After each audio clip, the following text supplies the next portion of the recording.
Bon les gars, on se retrouve aujourd'hui pour le fameux test du 675R de 2014. Et écoutez-moi ça.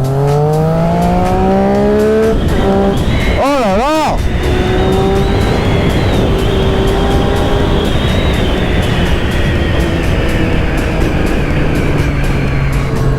Bon, est-ce qu'il y a besoin d'en dire plus?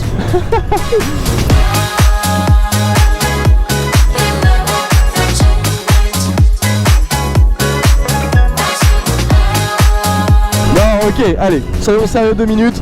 Je vous préviens, je vais absolument pas être objectif du tout sur ce test parce que c'est ma moto, parce que je l'aime ma moto, parce que je l'ai choisie pendant très longtemps. Et bref, il y aurait plein de choses à dire, je vais essayer d'être assez court pour pas que cette vidéo dure une éternité. Mais déjà, on va commencer par la base. Pourquoi j'ai choisi un street? Pourquoi j'ai choisi un street? Parce que j'avais déjà eu un monocylindre, une KTM Duke 125 que je me suis fait voler. Ensuite j'ai eu un bicylindre pendant mois 2, une ER6N en 34 chevaux, les vrais savent qu'elle était vraiment pas forcément tout le temps en 34 chevaux. Et c'était bien, mais c'était un paquebot. Et puis en fait un jour j'ai rencontré un pote qui avait une 765 RS de 2021 avec les feux en amande là, agressif de fou que j'adore. Et je me suis dit putain mais c'est la moto de mes rêves en fait, incroyable. Et quand j'ai passé mon A2, je l'ai passé sur une CB650R, donc un 4 cylindres. Je me suis dit, j'ai bien fait de pas avoir pris un 4 cylindres, parce que ça m'a pas convenu. Donc, quand j'ai décidé de chercher les motos, les streets, oh là là.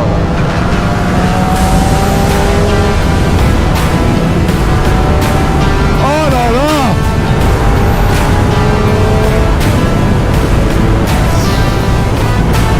Pardon, mais c'est trop bon. Ouais, quand je cherchais les streets en fait, je me suis vite rendu compte qu'elles étaient hors dehors de mon budget pour les 765, notamment les RS.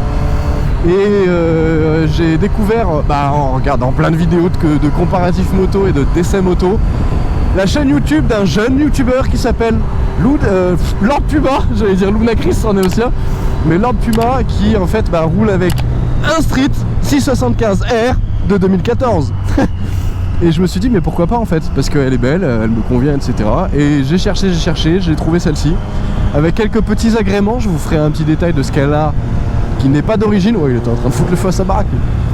Et du coup j'ai fini avec elle, voilà. Et j'en suis très content. Je me suis rendu compte que ma façon de rouler en moto, c'était pas de faire de la vitesse. C'est pas ce qui m'intéresse de faire des pointes à 220, 230, 240. Et du coup ouais, moi ce que j'aime c'est, ce que je voulais c'était une moto qui soit légère. Je voulais une moto qui soit précise, qui soit facile, maniable, parce que je la roule tous les jours, je fais de la ville, etc. Et je voulais une moto qui me plaise, qui change de ce qu'on voit habituellement. Alors je sais qu'il y en a plein qui vont dire oui mais les streets il y en a tout le temps, etc. Oui, mais des 675 mec, R, blanche et rouge comme ça, ouvre les yeux, franchement personnellement j'en ai pas vu énormément depuis que je l'ai. En 1 an et demi j'en ai vu 3 à Lyon, des rouges et blanches comme la mienne. Et ça c'est un bonheur. Donc du coup voilà, donc j'ai fini avec ça parce que moi ce qui m'intéressait c'était une moto qui tartine, qui a du couple, qui repart vite, qui reprend, qui soit maniable, qui soit joueuse. Et si vous voulez une moto comme ça les gars, la Street c'est clairement une des motos qu'il vous faut. On l'a vu la mamie, hein. On l'a tous vu la mamie.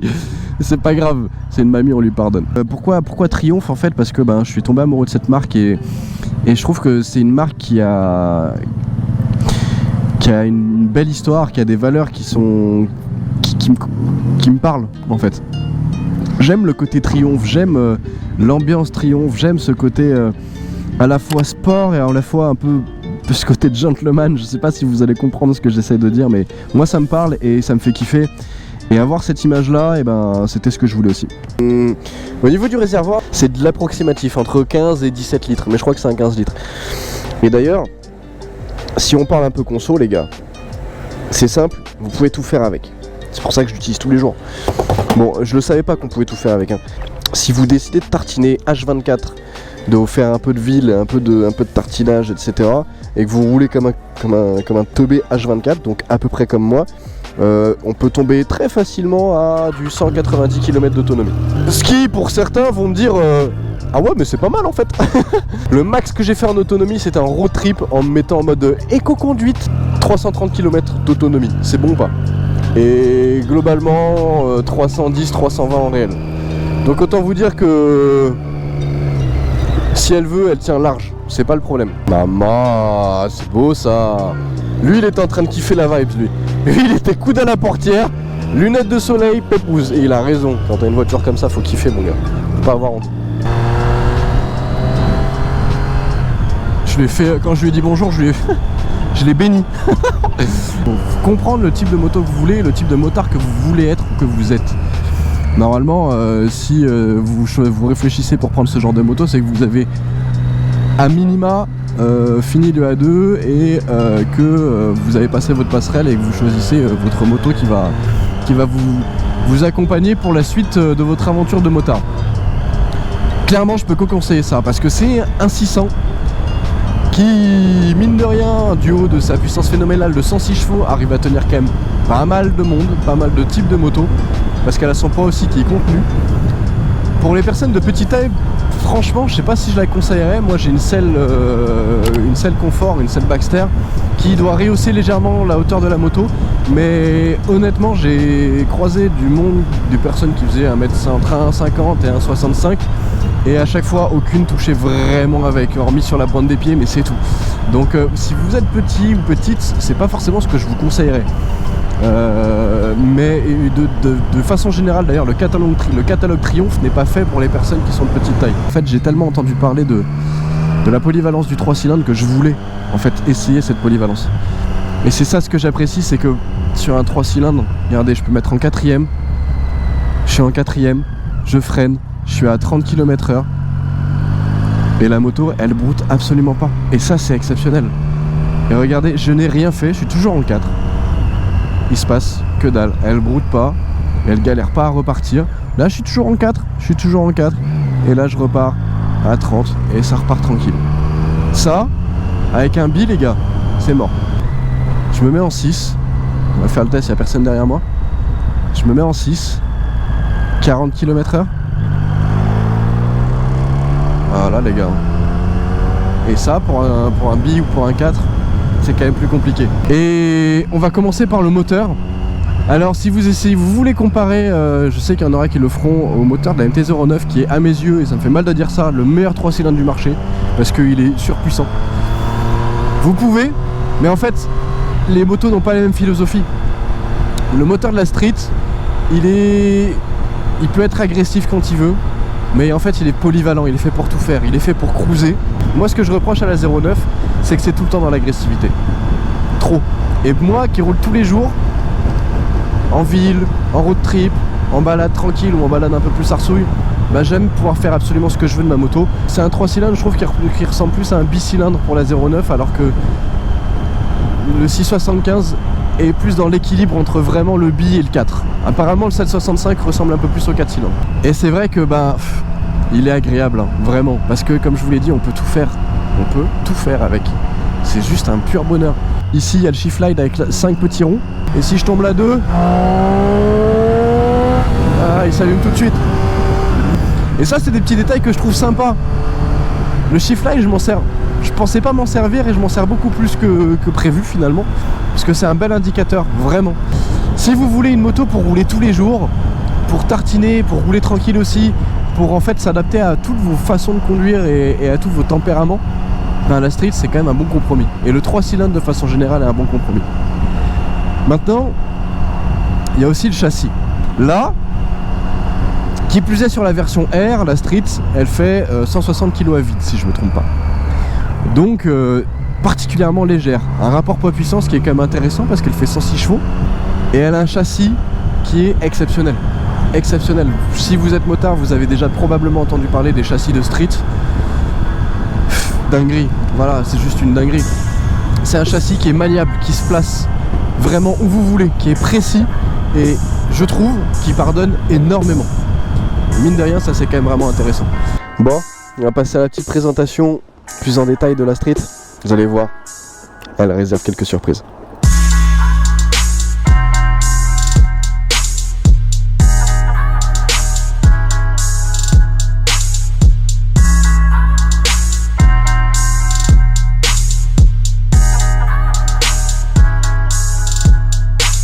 c'est une sorte de Daytona décarénée.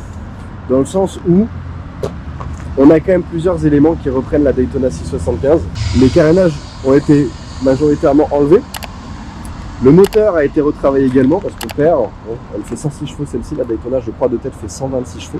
La boucle arrière n'est pas la même non plus. Là sur les streets, ces modèles-ci à partir de 2013, les échappements sont vraiment en dessous. Et sinon sur les anciennes générations, on a 2 échappements qui sortent à l'arrière de chaque côté, un peu comme sur les Speed jusqu'à 2017. Avant cette version, on avait les 2 feux ronds. Ensuite on a eu ces versions-là. Après on a eu des versions avec la petite aération ici, les feux légèrement plus arrondis. Et enfin, on a les versions actuelles avec vraiment toujours la prise d'air ici. Et vraiment, ces 2 barres ici, ces 2 bandes LED qui viennent donner une agressivité folle. Et c'est vraiment le gros point noir que je trouve sur cette moto. C'est que personnellement, les feux, je les aime, ça va. Mais je suis fan des nouvelles signatures Triumph parce que franchement, elles sont magnifiques. Bon, vous voyez que globalement, elle n'est pas complètement d'origine. Dans les éléments qui ont été modifiés, on commence déjà par la ligne. Une ligne Bodis. Alors s'il y en a qui connaissent pas, j'avoue je connaissais pas non plus, juste ici. Ça ressemble à du Exil mais ça n'en est pas, c'est 10 fois plus cher parce que j'ai regardé, je me suis permis de regarder. Et avec une partie en carbone, alors c'est pas moi qui l'ai installé, hein, c'était l'ancien propriétaire. Moi j'ai quasiment rien touché sur la moto personnellement, je l'ai acheté comme ça et je l'ai trouvé très bien comme ça. Mais c'est des éléments que j'aime beaucoup et vous voyez, bon je suis indécis, hein, plutôt que rouler sans chicane, je roule avec une chicane sur deux. Non, la sonorité est quand même vraiment folle, je vous ferai écouter après. On a une modification, vous pouvez le voir, de toutes les visseries également. On est passé sur des visseries rouges anodisées de partout, littéralement de partout, vraiment, jusqu'aux éléments qu'on voit très peu. Ensuite, au niveau des autres équipements, moi ici j'ai une selle confort. La selle classique normalement de la street, c'est vraiment une double selle aussi qui est beaucoup plus fine et il n'y a pas ce gros dosseret en fait à l'arrière qui vient me permettre moi vraiment de caler mon gros boulard sur l'arrière de la moto. Et là j'avoue que c'est quand même vraiment un plus non négligeable hein, pour moi. Donc et puis en termes de confort, c'est cette selle là qui me permet de faire des road trips assez régulièrement et pas avoir mal au dos, clairement. Et pour les passagères et passagers, on m'a toujours dit qu'elle était ultra confort. Donc ça déjà c'est vraiment important. Si vous voulez faire du duo avec cette moto, c'est largement possible parce que comme vous pouvez le voir, elle est large. Pas comme sur les nouvelles streets. Je compare, hein, je suis obligé.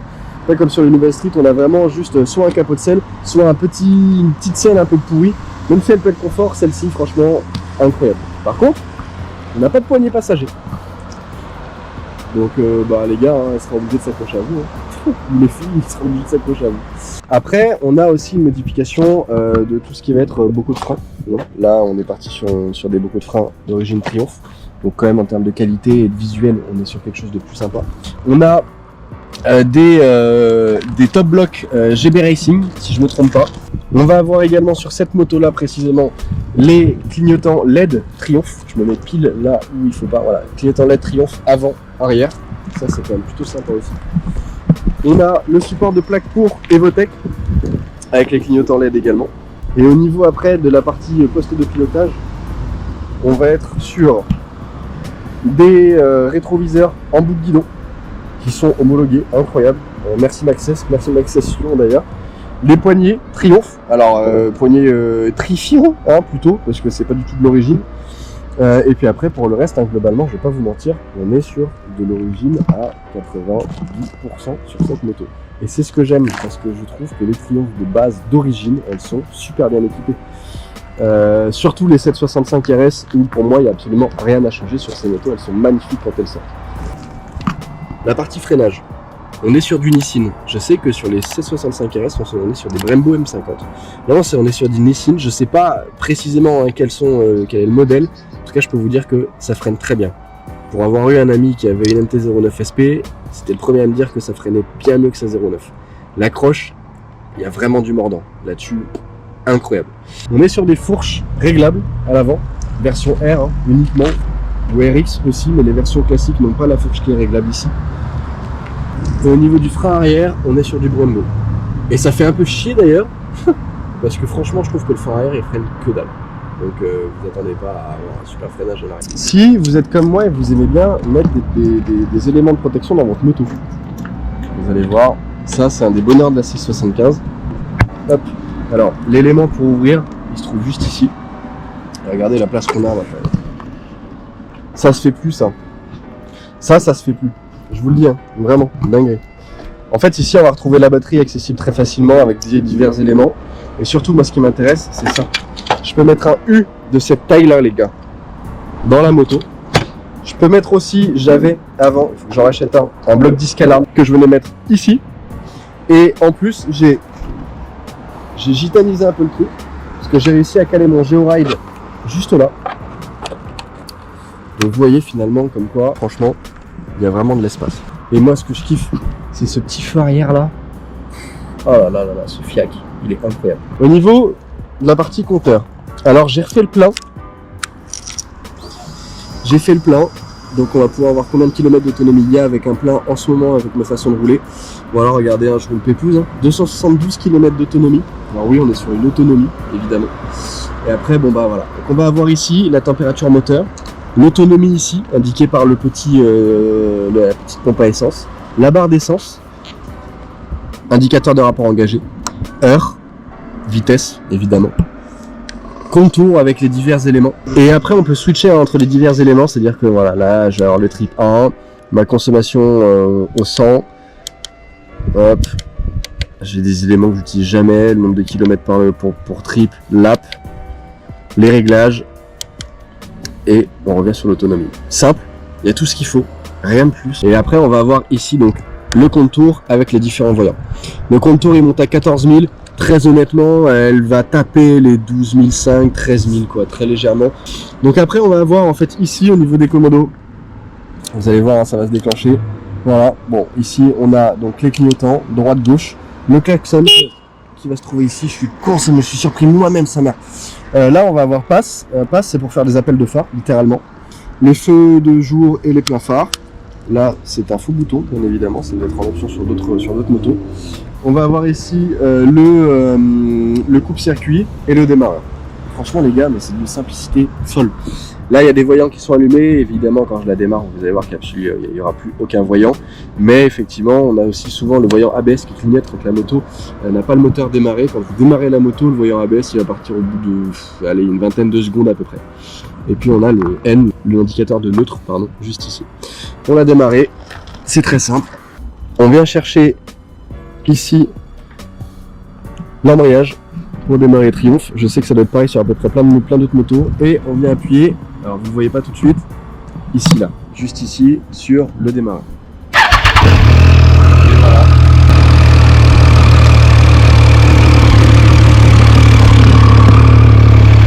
Allez, je vous fais écouter un peu la sonorité.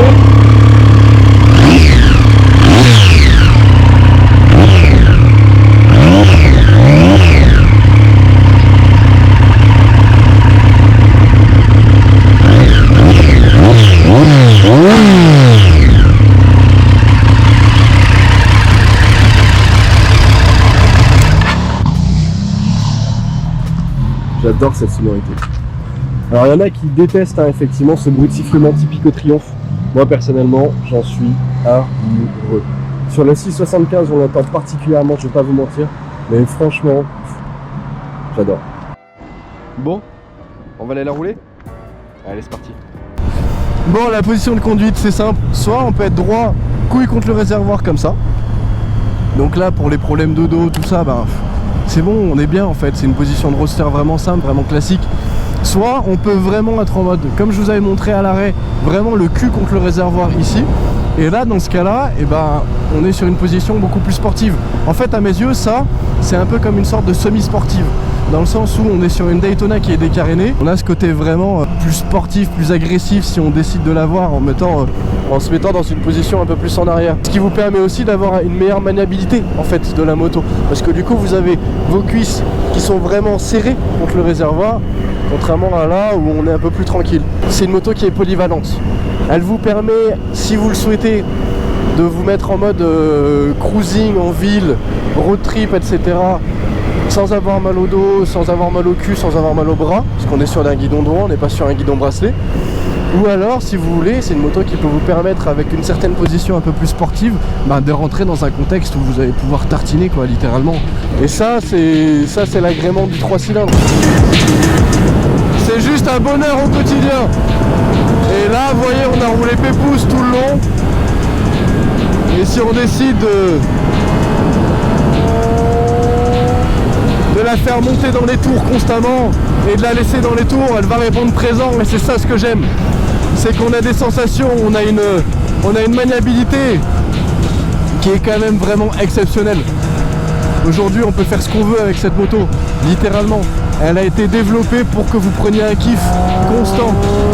Et regardez, je suis en 3, elle repart tout de suite. Alors je sais qu'il y en a plein qui vont me dire mais c'est juste tout à fait normal, mais oh la Lotus. Mais en fait, pas nécessairement, non, c'est pas forcément normal. Là on est sur un 675 qui quand même développe 106 chevaux. Et j'en ai quand même essayé des bécanes qui avaient plus de patates et qui reprenaient quand même nettement moins fort. Et regardez jusqu'où elle décide de monter, les 12 000 tours. Les 12 500 tours, c'est quand même franchement agréable quand t'entends ta bécane qui vient hurler comme ça quand on a envie. Je peux la laisser dans les 10 000 et elle va kiffer ça en fait, c'est ça qui est génial. En fait je sais même pas quoi vous dire parce que juste je suis encore en train de prendre mon pied sur cet essai quoi.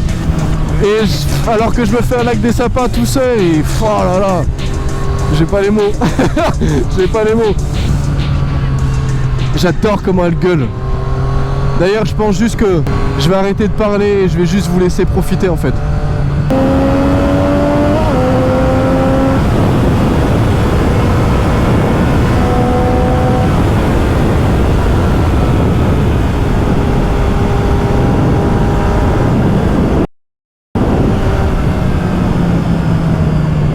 J'ai pas compris, j'ai vu un casque à terre.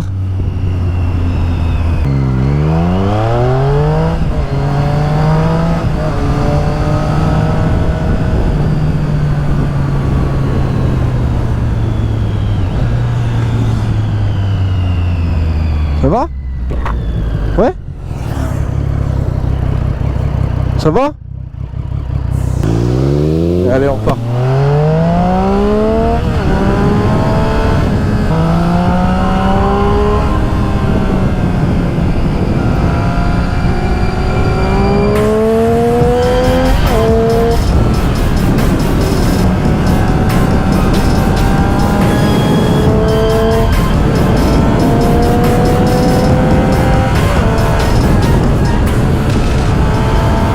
J'avais dit que je faisais pas toute la route hein.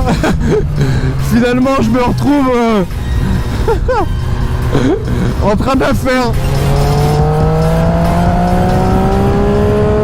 Ah bah régime on n'entend pas. En dessous 4005, 5000, 6000 on n'entend pas. Par contre dès qu'on va au-delà des 6000 et ça pire, ça tire, ça tire, ça tire encore. Et là on peut l'emmener. Oh là là. Et alors là ça y est, dès que vous êtes entre les 9-10 000 tours, elle délivre toute sa puissance en fait. C'est à ce moment là qu'elle commence à se révéler, qu'elle commence à avoir son côté Daytona.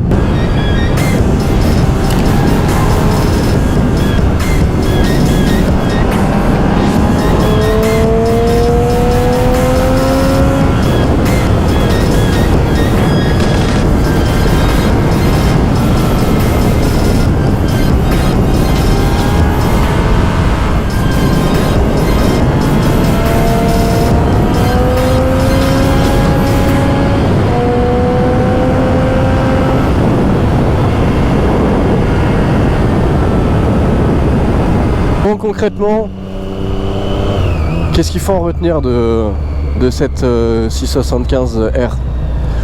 Eh ben, pour être très franc avec vous, je ne peux que vous la conseiller. Parce qu'en fait, peu importe qui vous êtes comme motard, cette moto peut vous convenir. Quoi qu'il en soit, cette moto peut vous convenir. Que vous soyez un mec qui a envie de tartiner ou pas, que vous soyez quelqu'un qui soit de moyenne taille ou de grande taille, ça fera l'affaire. Que vous soyez quelqu'un qui au contraire a envie de faire de la piste, les gars, des streets sur piste, je vous compte pas le nombre de streets qu'il y a sur piste. Merci frérot. Il y en a plein, parce que le châssis est fou, parce que le moteur est agréable, parce que le moteur est rageur. Par contre c'est sûr que si vous voulez faire du drag avec et prendre des vitesses folles sur autoroute et sur ligne droite, c'est pas la moto qu'il vous faut. Je vous le dis clairement, c'est pas la moto qu'il vous faut. La street, c'est pas une moto qui est faite pour faire de la vitesse. La street, c'est une moto qui est faite pour sortir des courbes rapidement. C'est une moto qui est faite pour accélérer vite. C'est une moto qui est faite pour se placer en courbe, pour se placer en virage. C'est une moto qui aime être déhanchée. Et c'est pas une moto qui est faite pour prendre des grandes pointes de vitesse. Je vous le dis tout de suite, elle aime pas ça. Donc ça, si vous cherchez à taper que des lignes droites, à faire de l'autoroute, vous allez vous faire déposer les gars, c'est sûr et certain. C'est sûr et certain. En VMAX sur Autobahn, je suis monté à 2,42. C'est déjà largement suffisant, on est d'accord. Je pense que si vous voulez une moto capable de tout faire, si vous avez prévu de rouler tous les jours, quasiment toute l'année, que vous vous en foutez d'avoir un sac à dos sur vous pour charger des affaires, parce que oui, évidemment qu'il n'y a pas de place pour mettre des affaires et que j'interdis quiconque de mettre un top case sur une street, bah allez-y quoi, parce que ça coûte pas cher à l'achat, c'est une moto qui va vous procurer un plaisir fou, c'est une moto qui va vous mettre en confiance. Et par contre effectivement attention, prenez en compte un budget entretien, parce que sinon vous allez vous faire bouffer. Pour les 6,75 à partir de 2013, ces années là, 2013, 2014, 2015, 2016, les gars franchement foncez. Si vous voulez une moto de ce type là, foncez, vraiment. Au niveau consommation, franchement les gars, c'est pas celle qui va vous faire qui va vous coûter le plus cher en termes de conso. Si vous avez des questions, ça se passe en commentaire. D'ici là les gars, si vous voulez d'autres essais de moto, si vous avez des idées, dites-le moi en commentaire. Et surtout, si vous avez des questions, posez-les en commentaire.